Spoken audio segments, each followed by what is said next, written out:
Sig Slayers.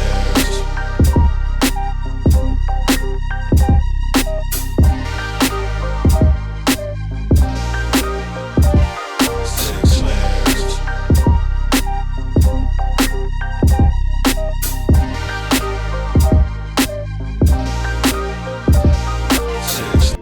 Yo, welcome to Sig Slayers, the signature show for all the signature heads. Mike the Sig Slayer is in full effect, and it is that time of year.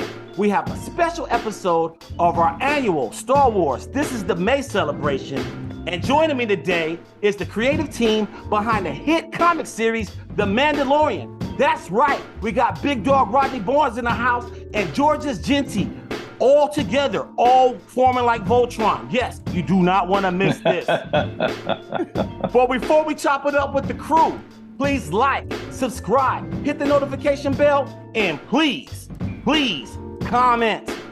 Now it's time for our annual Star Wars This is the May celebration. So let's introduce the guests. Our next guests are the men behind The Mandalorian comic, a series that mirrors every episode of the soon-to-be classic hit Mandalorian series. Ladies and gentlemen of the Stash Land, we bring to you writer Rodney Barnes and penciler Georges Jeanty. What's up, gentlemen? How you doing? What's up? There we go. We get it, Crump. Yes, yes. I think that's the right franchise, right? Right. I'm exhausted just hearing it. All right. Thank you guys for joining us. Let's just dive right on in. I just got to just say this. Georgia, since it's your first time joining us, I'd like to get everybody's account, how they got started.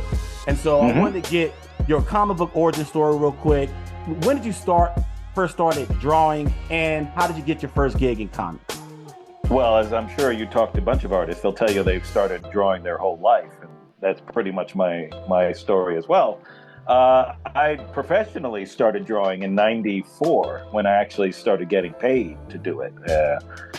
And from there, thankfully, I just haven't stopped. I started in the independents, so thankfully a lot of my early work is probably gone for good because there were only a few copies made once they came out. And yeah, I've just been trugging my way through the majors and the independents and all of that good stuff.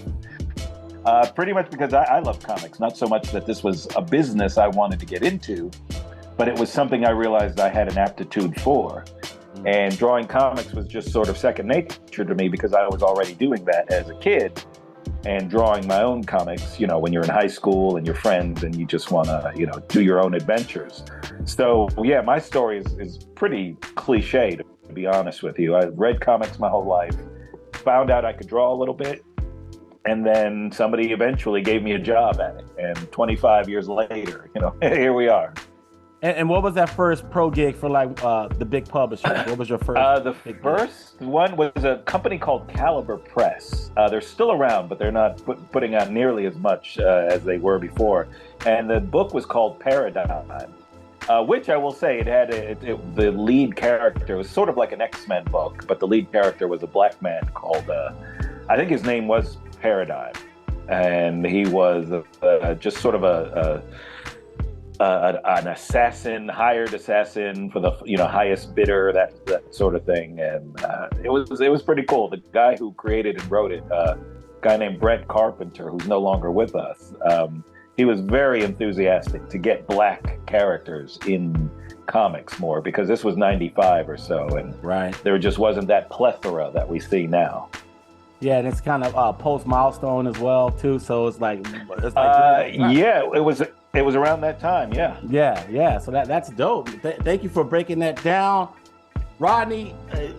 On the heels of the big announcement, Killadelphia just got another Eisner nod. Just let us know what that feels like to get another Eisner nod. It feels great. Feels great. Happiest really for Jason, who got a Best Penciler nomination. He's worked long and hard and does some really fun work on the book, and I'm happiest for him.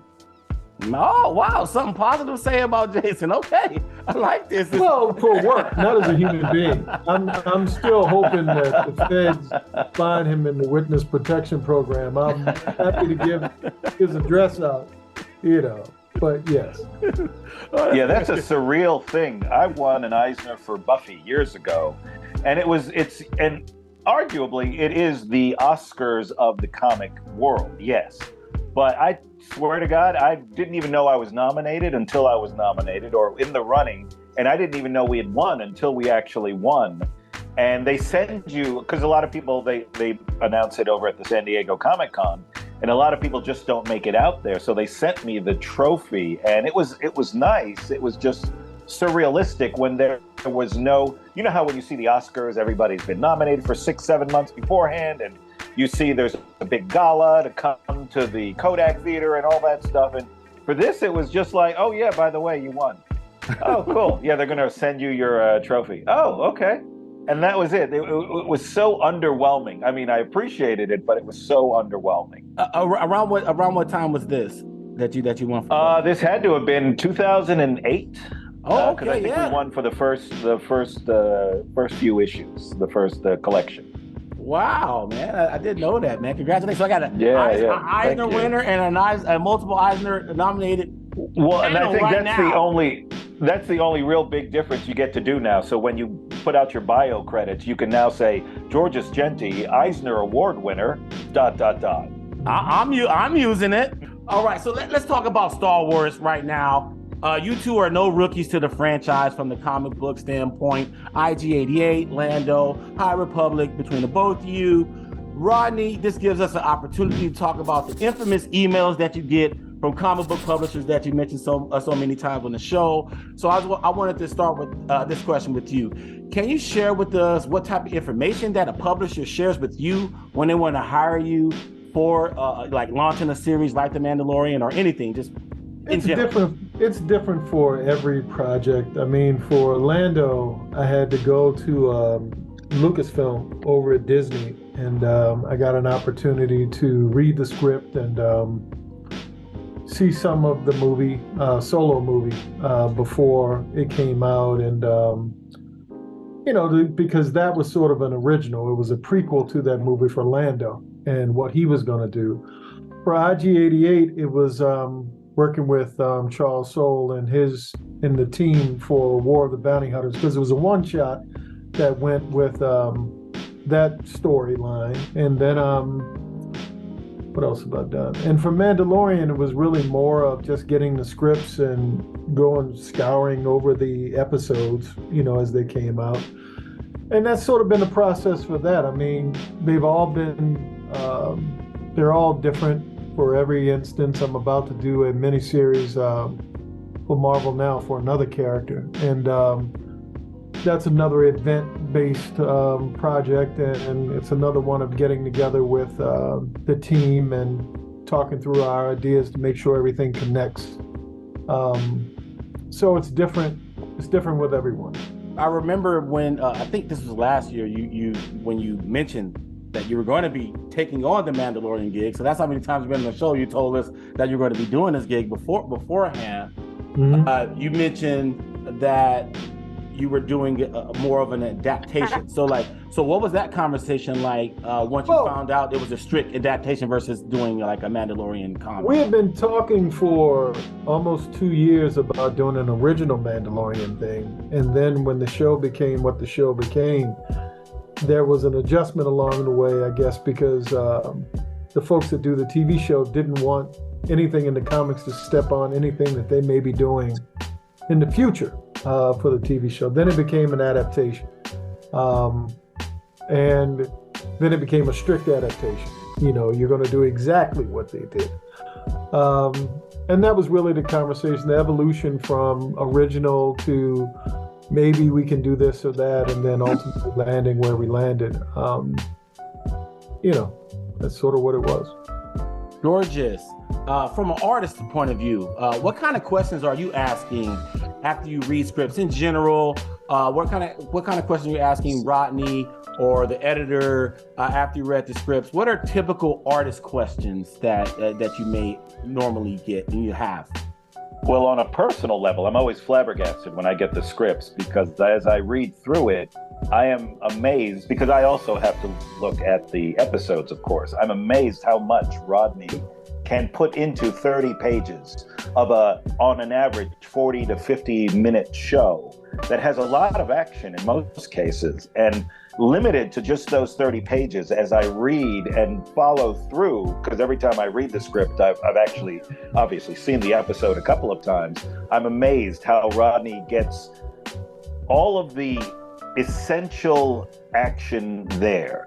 There's a lot of superfluous stuff that you don't see because we don't have an unlimited number of pages, but the important things are there to the extent where you don't really miss it. If all you do is read the comic book as opposed to see the show, you're not missing anything. You know, nothing to me is left out, nothing relevant in my opinion.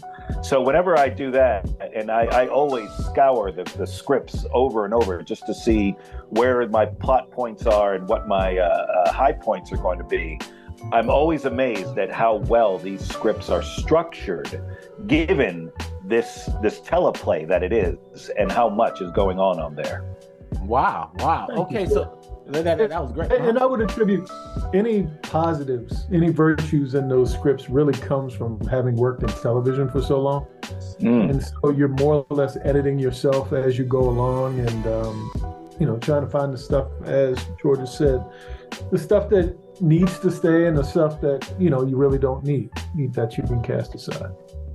All right. So season 1 just ended recently, the comic, right?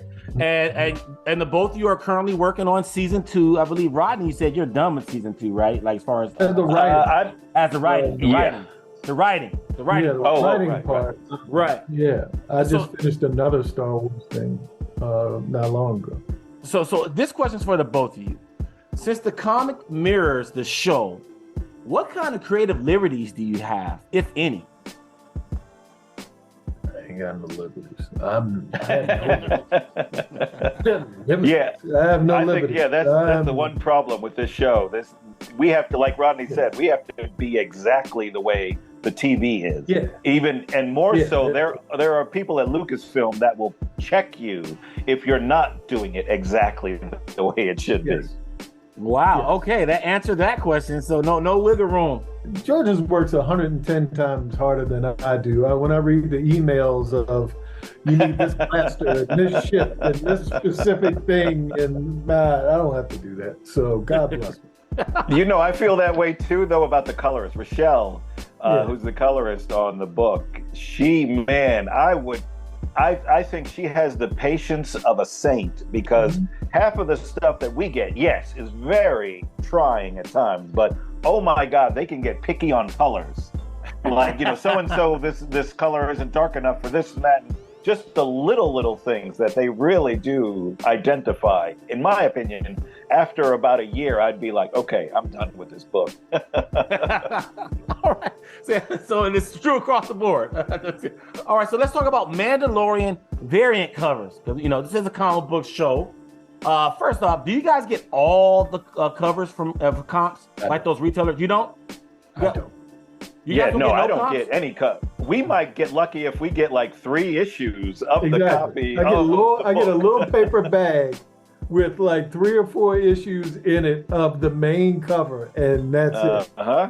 I've signed them all. I think I've signed every type of Mandalorian book ever, and I'm always surprised. I learn when somebody puts it in front of my face. Yeah. Really? Oh, this is a variant? I didn't know it was out.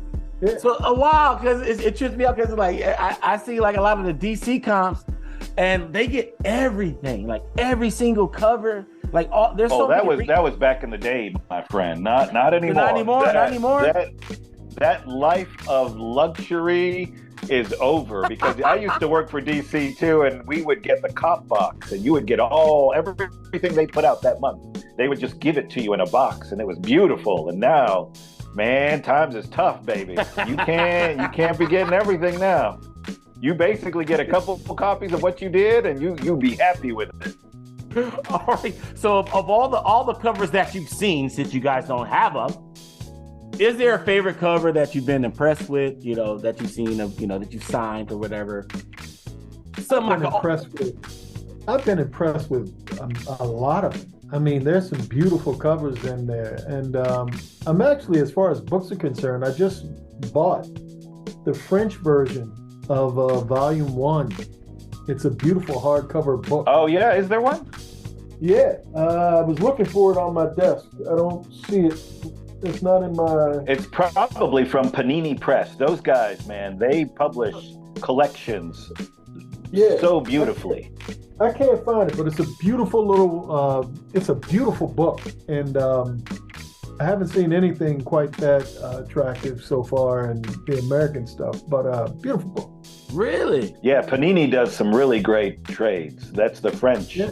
That's a French publisher that takes all of these books and makes them into trades. And every time, because they did a bunch of Buffy ones as well. Every time they would do it, you know you're in really good hands because these guys love comics and the way they look, as opposed to just putting all these issues together and getting it out.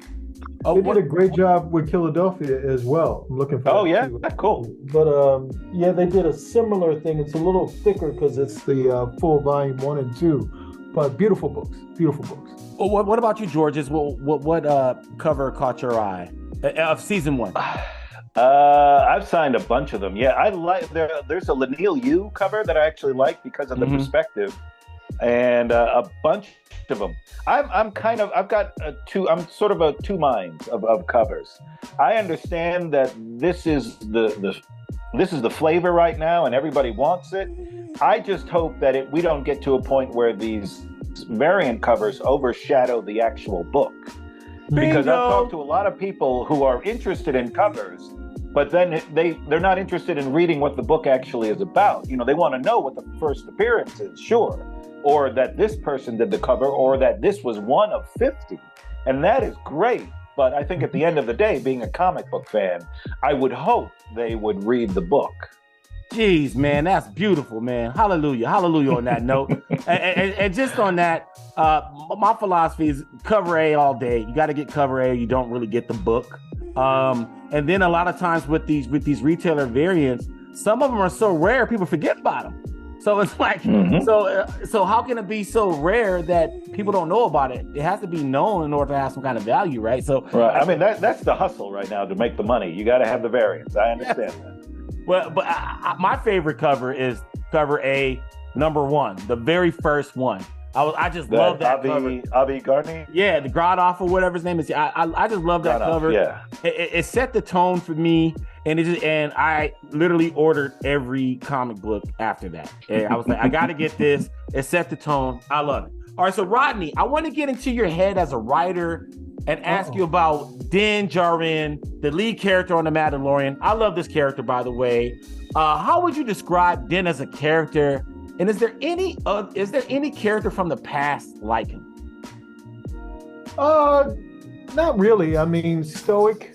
I mean, probably the complete opposite of Han Solo, but still, occupying that place. I think a moral through line, but a real grasp and understanding of the world that he's in, and what he's going up against. So it's almost like as a Mandalorian, you have to have some semblance of instincts for what you're walking into and be prepared for anything.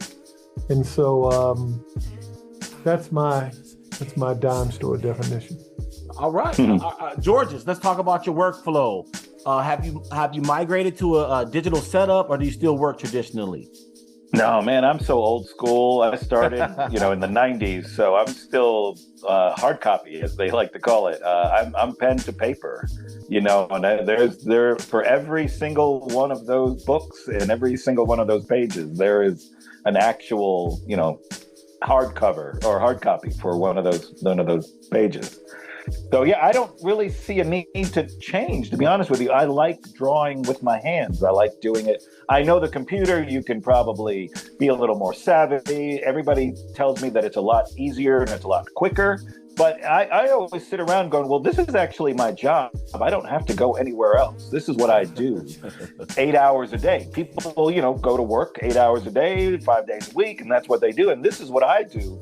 And I've never felt a need to switch it up to digital. Not that there's anything wrong with digital. I've just never felt that need because working the way I do satisfies me, and it's still very organic, I guess is the word. There's something there's something a little bit detached, I find, when drawing on the computer, because it's not very tactile. But then again, I feel that way about reading books on the computer too. I like to hold a book in my hand and read it, whether it be a novel or a comic book. I like that. But again, I'm old school, so I know I'm in the minority here. And even more than that, it's preference. There is nothing wrong with working digitally, and I don't mean to say that there is.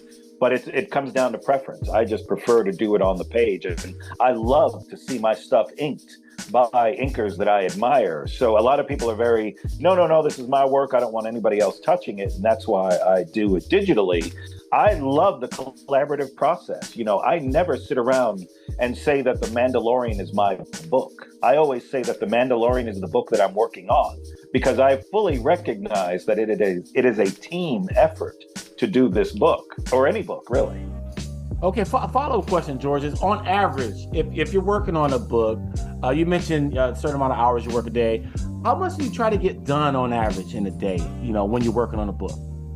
I tell people who come to me wanting to draw comics, if you can make it to a page a day, you can probably make a living in this business. Because on an average, a comic is 20, 30, depending on how many pages it is. They usually give you about a month to do that. So if you can do 20 pages in 28 days, I think you're doing pretty well, because you're also able to take off the weekends if you want, or do other things.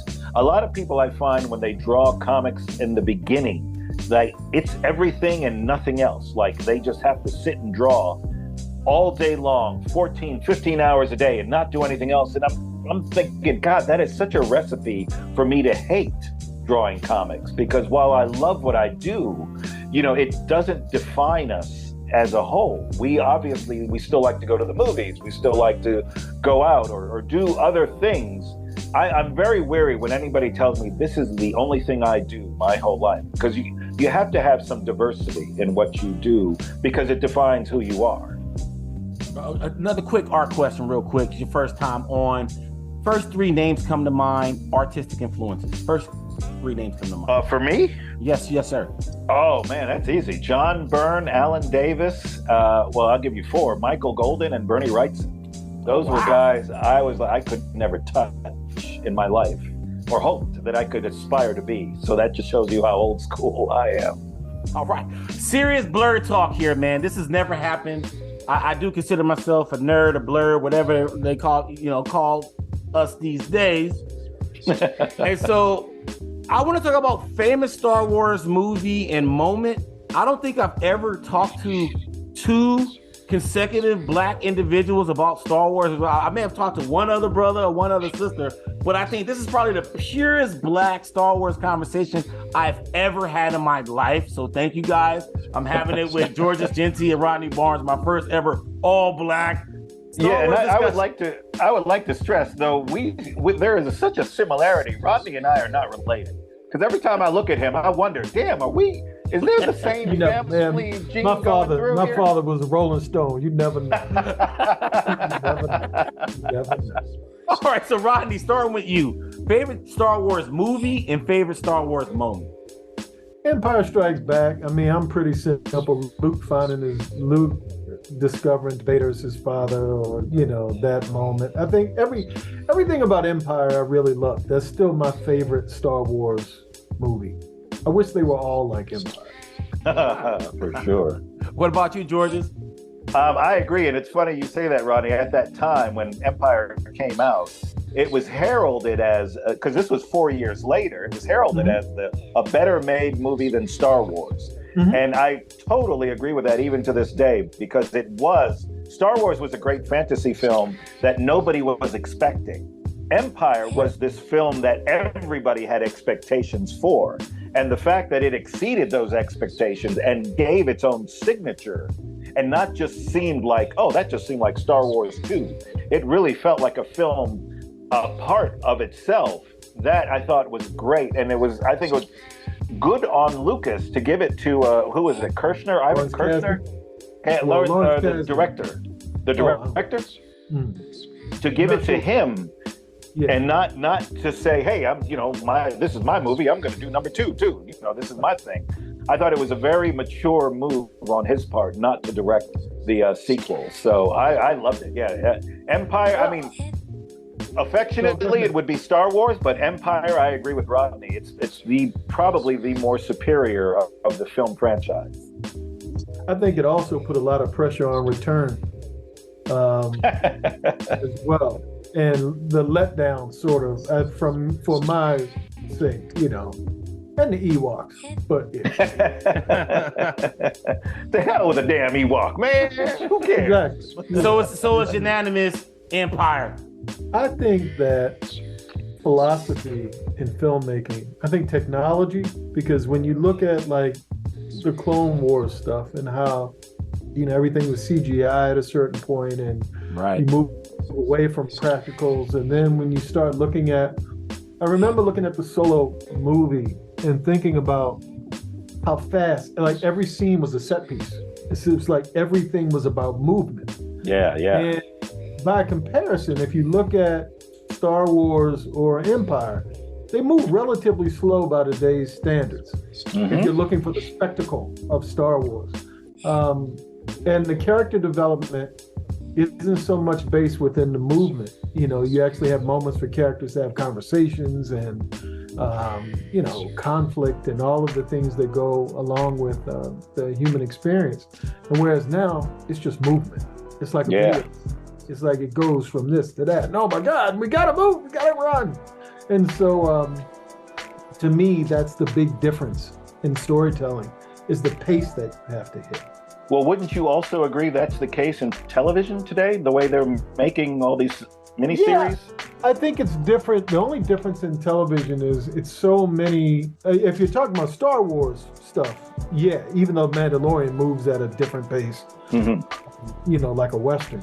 But well, no, I meant you as a writer, because obviously you've written so much more than just Star Wars. Yeah, but I think for me, and as far as writing is concerned, being able to write drama moves at its own. It's different. Like you could have a Breaking Bad character-driven type show, or you could have a show that's paced like what I'm describing Star Wars as. Mostly that happens in genre more than anything else, because genre is sort of geared towards a younger crowd. So you have to keep their attention so you keep the movement going. But because you have 500 channels and you have so much different TV, you have a flavor of everything. You can have shows. Yeah, you've got to hook them quick. Yeah, but you could have a snail's pacing that's geared towards a different sensibility, or you could have something that moves quicker. I think with movies, because movies cost so much, and you're hedging your bets like you're 200 million, 300 million, you don't have time to say, I wonder if we should go back to that old style for a generation that is accustomed to pace. And I wonder even if movies like The Exorcist, Apocalypse Now, movies that, if you look at The Exorcist, it took 45 minutes, I think, until you had a scare. Yeah. Oh, yeah. So to speak. It was all atmosphere. You're in a rock. You come over. You meet the family. She's in Georgetown. She comes home. And you get to meet her and the kid. And it's like, it takes a long time before you get to, and it's beautiful to me.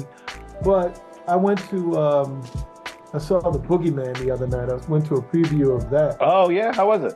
I liked it. I liked it a lot. Yeah, that's a Stephen King thing, right? I like it. Yeah, Stephen King thing. And, they're hit and miss. But but soon as the opening credits, you're in. It's like the Boogeyman was there on the ride and you're moving, And again, when you go back to my favorite era of movies are the 70s. And that storytelling, that pacing, it's gone for the most part. Yeah. Unless you go to movies or the stuff at the Oscars and those types of things. Right. Yeah. I have to say one notable exception, I think you'll agree with me, Rodney, is Aliens, the second film, where the first hour, there are no aliens. And then the second hour, it's all nothing but aliens. But you think about, when was that movie? 1980? 83 or 4, yeah. Or, I'm sorry, something like that. Maybe. But if you were to do that movie, the TV show I know they're developing right now, I promise you it's going to move at a really high pace. And so Yeah, I mean, Aliens was different in the sense that, much like The Exorcist, I think almost like the perfect action horror sci-fi, that everything was earned. You know, every brilliant movie, like every moment, all the way up from the beginning to Bishop getting torn apart. Spoiler alert. Yeah, no, you're right. Everything is earned. You're earning that scare or that jump or that cut. But through story, you get to care about the Marines. You get to care. You get your favorite ones. And Bill Paxton's so funny. You know, like every single person matters who's on the screen. Yeah. It's like the Star Trek guys in the red shirts. You know, some are they going to die? Exactly. You know, it's like you can tell by how many lines they don't say. We need to kill 3 or 4 people. So it's just different. And to me, you have to embrace it and figure out ways to work within the new thing and not just bitch about the old thing. Because I prefer, you know, much of the stuff living in LA. I can go to when the Egyptian opens back up now, or the Arrow or whatever, or Tarantino's theater, I think it's New Beverly, and see old movies. I go to old movies like they're new movies. Yeah. And I'm always doing Fathom company when they do stuff. Yeah, like I went to see The Thing not long ago, and The Changeling, and you know, Dawn of the Dead, the original, and you know, I would prefer those movies sometimes over some of the newer stuff. Nothing against it, but I like to sit there and see a different type of story. This is so awesome. We went from Star Wars to horror. This is great. I love this. Just to embrace the new, like you were saying, Rodney. We got to embrace the new. Now switching it back to Star Wars, new meaning Mandalorian. Hello. Mandalorian is an institution now, gentlemen. Okay, you guys represent it in the literary form, but they single-handedly saved Star Wars, man. The Mandalorian series saved Star Wars. How long before Grogu is hosting the Oscars? That's what I'm saying. You got Grogu with Lizzo. I mean, he's probably gonna do a collab on Lizzo next album. I mean, so it's right. He's gonna be the DJ. You see his little hand. Think about this. Hey, think about this. Georges, you're going to draw, at some point, you're going to draw Lizzo. Think about that. At some point, you're going to draw Lizzo, dog. I don't know. They haven't asked me back for season 3 yet, so we'll see. All right. I'm going to start a hashtag campaign. All right, Georges must draw. Back for season 3. So yes. we got to get you to draw Lizzo, man. All right, so last couple questions, gentlemen. George, this is for you because Rodney, you've already mentioned that you've already completed the scripts for season 2 of Mandalorian. George, how far along are you in season 2? I am on issue 5 of season 2 right now. But the bigger difference here, because they're going to be coming out with the series quicker than they did for the first series, and there was a lot more lead time in the first series than there was for the second series. I am doing every other issue. So I'll be doing all the odd issues. And there's another artist doing the even issues so that we could all have enough time to actually do the work and not feel rushed and come out within a certain amount of time, because issue 2 or season 2 drops in June. Right. And that would have been way too daunting for me to have done every issue personally. And I think the powers that be at Marvel thought the same. So they just went ahead and said, here, we'll do you with every other issue, and then we'll have the other artists. And I'm sorry, maybe Rodney, I can't remember his name. I don't think they've ever told me his name. Steve Cummings, I believe, is his name.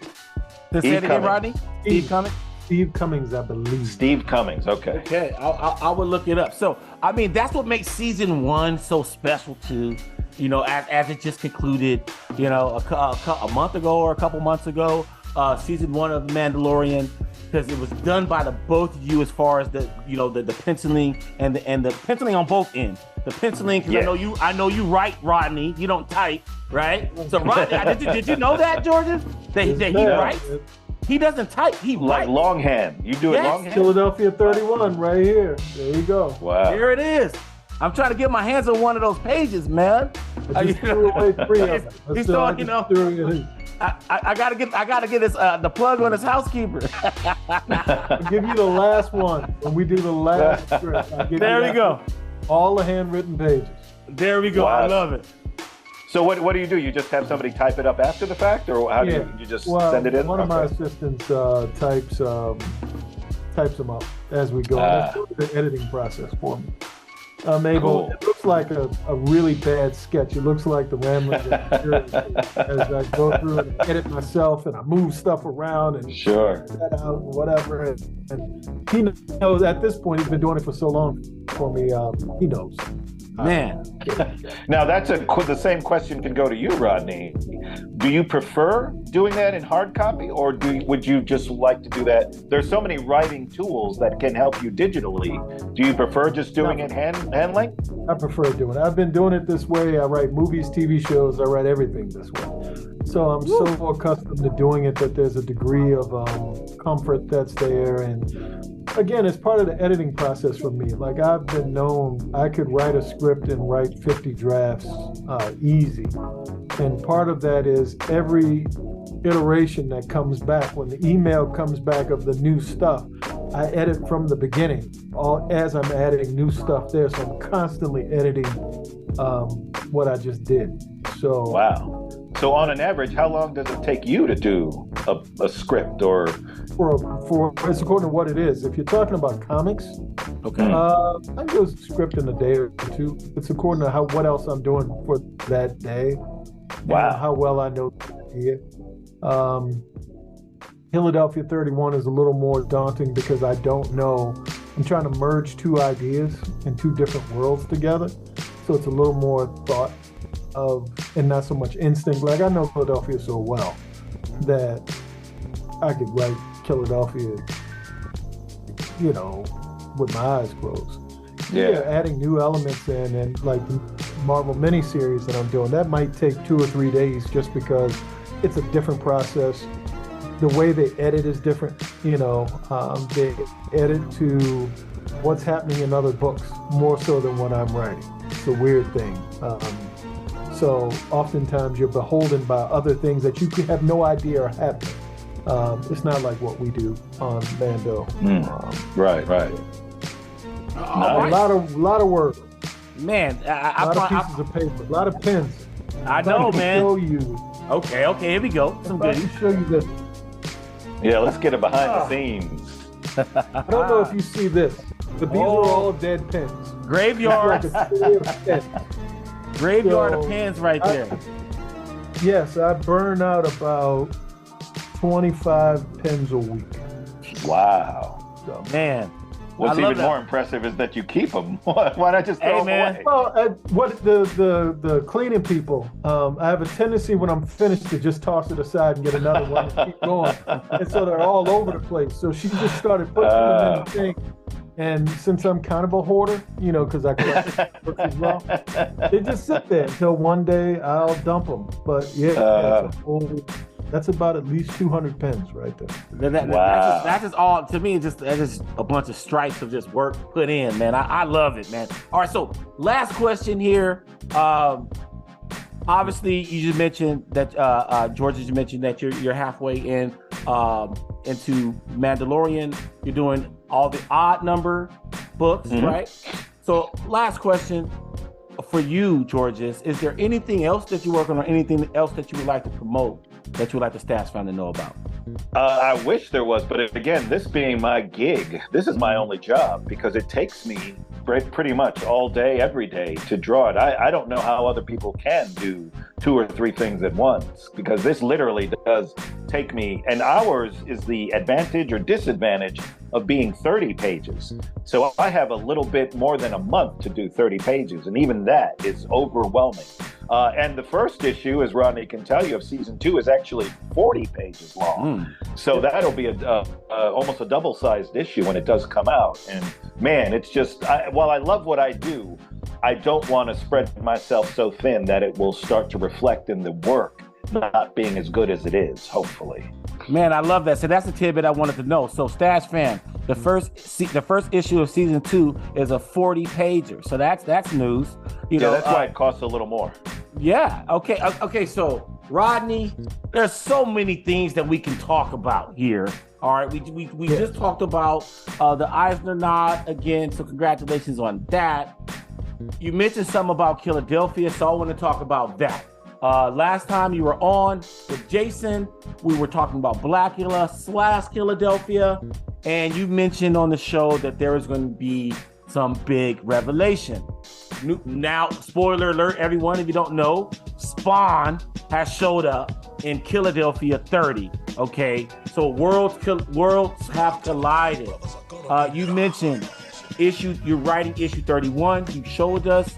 So I just want to pick your brain about moving forward with Spawn within the Killadelphia universe, because I believe he's going to be within the story arc, right? Not just like. Well, I'm more curious what that conversation with McFarlane was like. Ooh, okay, start there. It's a great conversation. Start there.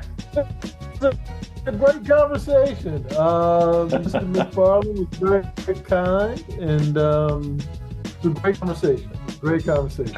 Okay, because I know he's very protective of that character. Whose idea? Who pitched very much what? so. Who pitched what? You or him? I pitched what? Oh man, you're a gangster. Character. Yeah, it was his character. So sir, this is what I'd like to do. But I'll give you another one since I gave you that one. There's another character from outside of the Killadelphia world that'll be in arc 6, probably around the fourth issue. And then there's another one wow. as well as well. So there you go. So two other characters from outside. Two other characters. Oh my God, I love this, Rodney, man. I love it. You always drop bombs. You always drop bombs here on Sig Slayers, and I'm going to loop the hell out of that one. You underestimated me the last time. You underestimated me when I tell you the last time. And I told you, I said the last page.